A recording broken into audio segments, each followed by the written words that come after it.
Halo teman-teman Sobat GST, kembali lagi dengan saya Miftah. Dan kali ini kita kedatangan teman kita dari manajemen yang datang jauh-jauh dari Panon Sragen. Mungkin bisa perkenalan Mas? Oke, halo, perkenalkan, nama aku Muhammad Dimas Aji Prastia, biasa dipanggil Dimas. Aku dari semester 6 program studi manajemen Fakultas Ekonomi dan Bisnis. Kali ini sedang jalani KKN ya Mas? Mungkin bisa diceritain KKN itu gimana sih? Soalnya kan aku baru itu kan, belum pernah KKN kan, penasaran gitu. Oke, jadi KKN itu apa ya? Untuk di UTP ini kan kebetulan tahun 2025 ini semuanya ke Sragen gitu. Kebetulan aku kebagian di Desa Karangtalun, Kecamatan Tanon, dan kebetulan juga kelompokku itu paling sedikit 8 orang gitu. Itu jadi kayak apa ya? The real KKN ya, karena cuma 8 orang gitu. Dan KKN itu kebetulan karena ini bulan Agustus, tentunya juga proker-prokernya berhubungan dengan kemerdekaan gitu, seperti kolaborasi dengan Karang Taruna dan juga desa. Ada kayak kegiatannya senam sehat, jalan sehat, terus juga lomba-lomba, tentunya lomba-lomba anak-anak Agustusan kayak gitu. Berarti kolaborasi dengan Karang Taruna. Bener banget. Mungkin proker-proker apa namanya KKN yang lain dari kampus tuh harus gini, harus itu tuh ada nggak sih Mas? Tentunya juga ada ya, karena kan namanya juga kita di UTP ini kan ada banyak sekali prodi ya, program studi, dan juga KKN itu satu kelompok tuh pasti beda-beda program studinya gitu. Contoh kalau misalkan aku kan dari ekonomi nih, anak manajemen, pastinya juga harus ada program studi yang berhubungan dengan jurusan kita gitu. Kalau misalkan aku sendiri itu prokernya ada digitalisasi UMKM, terus juga membantu untuk UMKM untuk membranding gitu, pemasaran online gitu-gitu. Dan juga kalau untuk dari aku sendiri itu ada workshop kayak gitu-gitu. Jadi gimana caranya UMKM di desa itu juga harus mengikuti zaman. Kayak misalkan harus paham tentang penjualan online gitu. Apalagi sekarang maraknya live TikTok kan. Yeah, nah bener banget TikTok. seperti itu. Masnya manajemen ya? Mungkin bisa diceritain nggak? Mengapa tertarik memilih prodi di manajemen gitu? Oke, program studi manajemen ini apa ya? Tentunya sangat umum ya. Jadi kayak luas gitu ya. Jadi aku memilih prodi ini karena memang aku dari SMA itu sangat suka dengan ekonomi. Jadi hal apapun berhubungan dengan ekonomi itu pasti kayak apa ya, tertarik untuk mempelajarinya. Maka dari itu untuk perkuliahan ini apa aja sih gitu, manajemen tuh lebih spesifik kayak apa sih gitu. Akhirnya oke deh, memutuskan untuk belajar dari program studi manajemen gitu. Karena manajemen ini kayak luas gitu. Kita juga belajar akuntansi, belajar keuangan, belajar cara mengatur apa ya, manajemen sebuah perusahaan, pemasaran kayak gitu. Dulu aku sebenarnya memilih manajemen sebenarnya. Oh gitu. Ya, karena di SMA kebetulan tuh paling tinggi tuh nilainya. Saya disaranin suruh milih manajemen. Tapi takdirnya di itu prodi yang lain. Oke.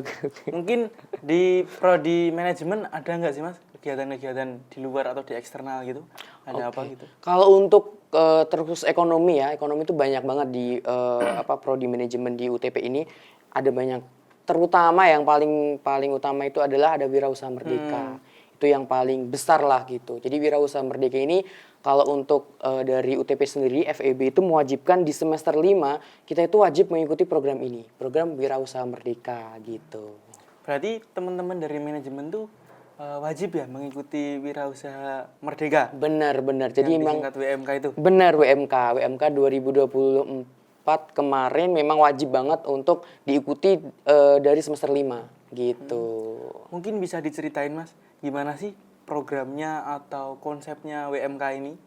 Oke, kalau untuk Wirausaha Merdeka ini pada tahun Wirausaha Merdeka ketiga ya, WMK 3 ini kita untuk di Solo Raya itu pusatnya kemarin di UTP itu ada di UMS gitu. Jadi memang kita berkumpul dari berbagai universitas, kita diberikan pelatihan di sana. Jadi kalau untuk Wirausaha Merdeka ini ada kurang lebih 1 semester, di mana bulan pertama dan bulan kedua ini ada workshop dulu. Jadi kita sosialisasi nih terkait bagaimana sih cara mengembangkan ide produk, bagaimana cara pemasaran, cara riset pasar gitu. Terus untuk bulan selanjutnya kita ada magang juga nih gitu. Jadi minatmu tuh di mana gitu, baru kita magang. Nah, selain itu juga kita adanya pitching. Nah, pitching ini adalah menentukan seberapa besar dana yang akan kita dapatkan. Jadi di WMK ini kita tidak hanya belajar aja, tapi kita juga praktek gitu. Kita harus mempunyai usaha gitu. Karena tagline-nya adalah wirausaha muda gitu. Jadi setelah kita sosialisasi tadi dari awal workshop, kita menentukan ide produk kita nih gitu. Apa ya yang misalkan kita minat itu yang di bidang apa gitu. Terus akhirnya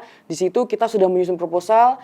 Setelah itu ada namanya pitching. Pitching itu seperti kita presentasi di depan dari pihak WMK-nya. Ya. Dan itu nanti menentukan seberapa besar dana yang kita dapatkan gitu.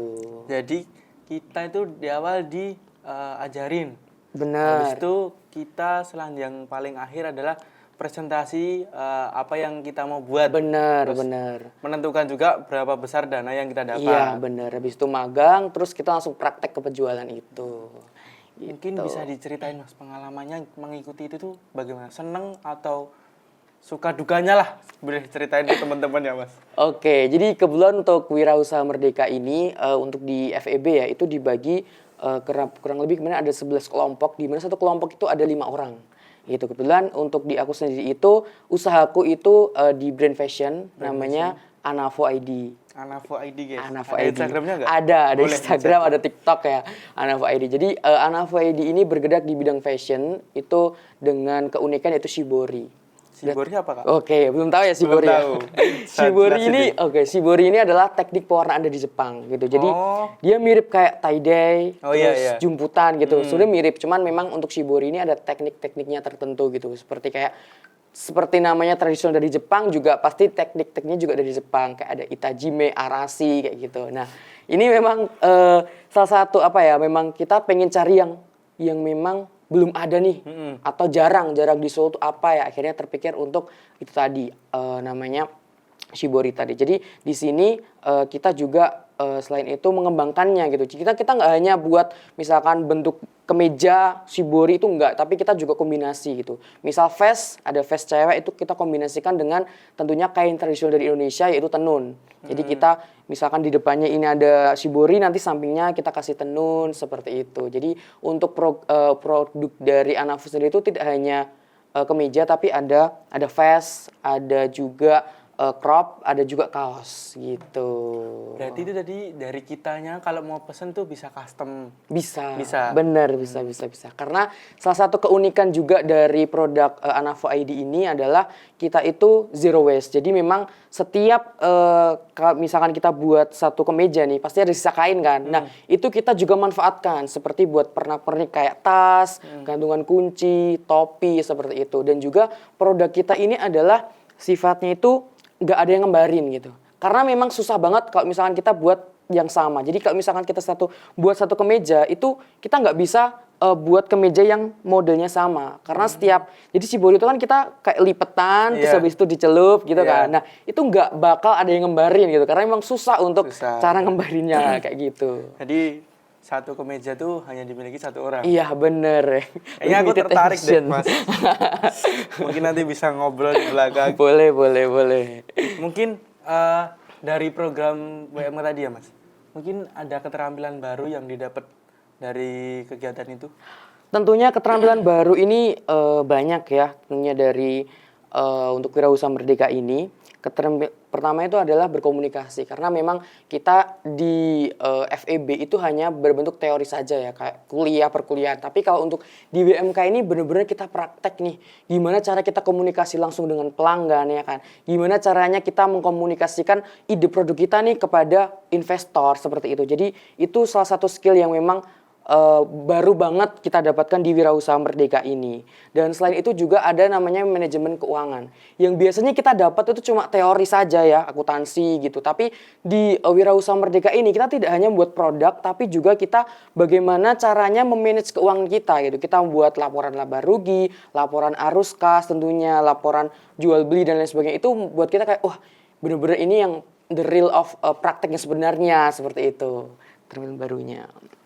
Aku dulu sedikit cerita ya. Dulu kan aku SMA IPS sebenarnya. Oh. Ya. Terus suruh kalau mata pelajaran itu apa namanya? Kewirausahaan. Oh, akuntansi. Suruh bikin itu apa namanya? Laba rugi. Iya, laba rugi. Itu udah pusing gitu pasti. Pusing. Bener, Jelas, pasti. pusing. bener, Harus bener. salah dikit nolnya aja udah. Iya, Aduh. bener. Balik lagi ke WMK Mas. Mungkin ada nggak sih tantangannya buat mencoba menjadi wirausaha sebagai mahasiswa gitu? Oke, tantangannya cukup banyak ya karena memang ini pertama kali kita juga sebagai mahasiswa manajemen tentunya selain tadi juga tantangannya adalah tentang manajemen waktu gitu. Karena kan kita juga ada waktu kuliah, organisasi dan sebagainya. Dan di mana untuk Wirausaha Merdeka ini kan kita pertama kali nih. Jadi kita bener-bener baru banget nih kayak gimana sih cara riset pasar, bagaimana caranya kita itu digital marketing yang baik itu seperti apa. Dan paling utama tadi ya tentang keuangan itu sangat riskan banget karena memang itu yang harus dilaporkan tentunya. Karena memang keuangan itu juga kan dari Kemendikbud, jadi kita harus buat laporan serinci mungkin ya tentunya. Seperti itu sangat luar biasa sih. Jadi sangat-sangat challenge ya buat mahasiswa. Bener banget, Apalagi bener banget. mahasiswa manajemen. Mungkin kan kalau dari mahasiswa manajemen itu sangat sibuk ya kegiatan-kegiatannya. Udah di kelas ngitung, di luar wirausaha ngitung lagi. Bener. Mungkin ada nggak sih Mas kayak perubahan pola pikir gitu setelah mengikuti WMK ini? Oke, kalau untuk perubahan pola pikir ini tentunya seperti yang tadi aku bilang ya karena memang kita kan hampir kalau kuliah itu kita hanya praktek teori aja ya. Di sini kita benar-benar the real prakteknya gitu. Jadi kayak itu benar-benar berubah banget ya pola pikir kita dari kita cuma ngitung ibarat ngitung uang yang sampai miliaran cuma angka aja ya. Sekarang ngitung uang walaupun jutaan aja tapi itu benar-benar udah wah ini ribet banget ya apalagi yang kalau perusahaan gede yang miliaran gitu. Itu kayak kita harus mengubah benar-benar pola pikir kita gitu. Jadi kayak kita itu benar-benar lebih telitilah dalam keuangan dan selain itu juga karena untuk wirausaha untuk membuat usaha ini juga tentunya harus punya kita tuh keberanian untuk mencoba karena memang kalau kita nggak punya keberanian kayak ya udah gitu kita benar-benar nggak bisa untuk melanjutkan ini karena usaha itu yang penting adalah jangan takut gagal gitu jadi di sini tuh kita mahasiswa itu menjadi lebih optimis gitu dan tentunya kayak gimana caranya kita harus coba terus gitu karena kegagalan itu kan bukan akhir dari segalanya ya gitu melainkan proses belajar untuk menjadi lebih baik itu tagline yang memang kita harus tanamkan terus lah gitu jadi seorang wirausaha seperti itu Coba terus ya. iya benar banget Karena gagal part of sukses. wis benar Selanjutnya menurut Mas apa yang perlu ditingkatkan dari program WMK ini agar lebih bermanfaat buat mahasiswa yang lain, Mas? Oke, mungkin banyak ya tentunya ya. Yang pertama adalah karena kemarin kita sudah ada sosialisasi atau workshop itu dan workshop itu juga langsung dihandle sama memang wirausaha muda gitu. Itu sudah cukup bermanfaat gitu bagi kita sebagai calon wirausaha. Tapi kalau alangkah baiknya untuk peningkatan ini mungkin nanti bisa ditambahkan lagi wirausaha muda yang benar-benar baru merintis. Karena memang kemarin itu kebanyakan yang memang sudah sudah punya aset yang banyak gitu. Tapi kan kita harus butuh contoh yang benar-benar anak muda nih gitu yang mulai dari nol ya perintis ya kan. Nah, itu mungkin itu. Terus juga kedepannya semoga ya nanti bisa dananya juga bisa lebih besar ya kan. Iya. Amin. Aku bantuin amin itu. Itu gitu karena memang itu salah satu ketakutan kita juga gitu. Kok dana segini tuh buat apa ya? Tapi itu juga challenging juga buat kita sih. Kayak kita harus benar-benar memanajemen keuangan kita gitu. Karena lebih seru perintis ya daripada waris ya. Seru ya, seru. Mungkin pesan Mas buat teman-teman mahasiswa yang lain agar mau mencoba wirausaha sejak di bangku kuliah. Oke, jadi mungkin buat teman-teman yang pengen coba memulai usaha ya tentunya, wirausaha ini yang pertama adalah memang jangan takut untuk gagal gitu. Karena memang untuk mulai usaha ini adalah kita biasanya tuh cari ide dulu kan, cari ide. Ide tuh pasti banyak banget. Misalkan dari awal tuh aku dulu tuh punya 5 gitu. Misalkan dari kuliner, kita buat ini yuk gitu. Terus habis itu lari ke fashion, buat ini yuk. Lari ke jasa, kita buat fotografi yuk dan lain sebagainya. Itu banyak banget. Tapi memang gimana caranya itu kita harus dapat satu yang memang untuk kita mulai. Jadi kalau misalnya kita cuma stuck di pilih-pilih tok ya nggak bakal jalan gitu. Jadi akhirnya memutuskan untuk oke fashion gitu. Apa sih keunikannya apa gitu? Kalau misalkan di sebelum kita usaha itu ada namanya kita harus memilih setelah riset pasar, kita ada juga analisis dulu nih gitu. Analisis kira-kira kelebihan kekurangan usaha kita tuh apa. Misalkan fashion.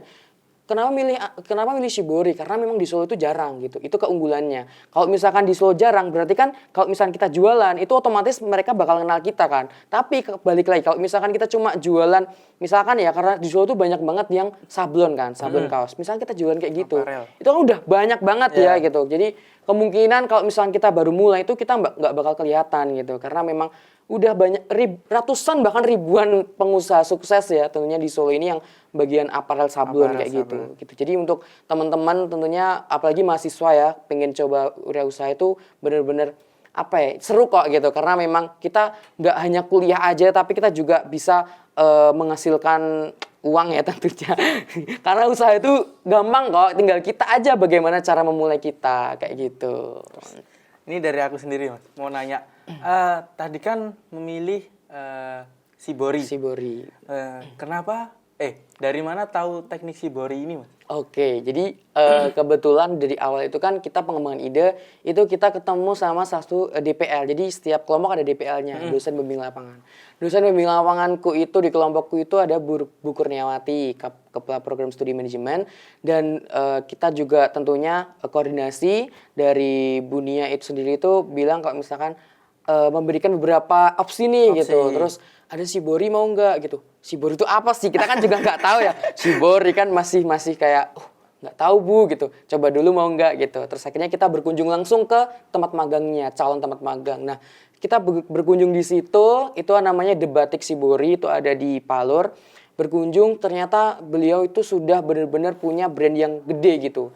Akhirnya kita menarik juga ya pewarnaannya yang warna-warni, habis itu cara melipat dan sebagainya itu membuat kita tertarik gitu. Apalagi salah satunya tadi di Solo itu masih jarang gitu kan. Nah akhirnya kita memutuskan dari beberapa ide produk itu kayaknya kita masuk ke Shibori aja deh gitu. Maka dari itu kayak oke, kita fokus ke Shibori. Akhirnya tadi setelah kegiatan di Wirausaha kan ada asosiasi workshop. Nah setelah itu juga ada magang. Magang itu selama kurang lebih 1 bulan lah, kurang lebih 1 bulan. Jadi kita bener-bener diajarin langsung sama ownernya gitu. Jadi kita ke Palur itu kita diajarin langsung gimana caranya, gimana cara pewarnaan, cara penjualan dan juga pemasaran gitu. Karena kan memang masih jarang ya di Solo ini. Jadi gimana caranya biar kita tuh tahu marketnya itu orang-orang seperti apa kayak gitu. Karena memang Shibori ini nggak semua orang tuh suka gitu. Jadi emang ada biasanya orang-orang seni gitu yang suka karena emang nyentrik banget warnanya gitu. Oke. Mungkin sampai di sini ngobrol-ngobrolnya Mas. Oke, bisa dilanjutkan di belakang. Mungkin ada closing statement nggak buat teman-teman GST? Oke, closing statement untuk teman-teman ya tentunya mahasiswa yang pengen banget mulai wirausaha. Yang pertama tadi ya sudah katakan bahwa jangan takut gagal, jangan pernah takut untuk berani mencoba karena itu kegagalan tadi apa Mas? Awal dari kunci sukses gitu. Jadi emang gagal dulu lah gitu. Kalau misalkan gagal terus udah nyerah ya udah gitu. Padahal itu part of sukses. Iya bener banget. Jadi gitu. Tetap semangat teman-teman. Jadi kalau misalkan ya kita jadi mahasiswa itu nggak hanya kupu-kupu aja ya kuliah pulang, tapi kita minimal ya itu tadi ya selain organisasi kita juga harus punya sampingan atau usaha gitu. Biar kalau gini kan kita biar apa ya? Bisa bayar kuliah juga sendiri ya kan gitu. Bener. Membantu orang tua guys. Iya bener. Selain itu juga kita mengasah pola pikir kita sebagai anak manajemen gimana caranya kita mengaplikasikan ilmu-ilmu kita langsung seperti itu. Mungkin terima kasih Mas Dimas dan terima kasih teman-teman yang udah nonton. Jangan lupa subscribe UTP Surakarta dan selamat melanjutkan aktivitas masing-masing. Dadah.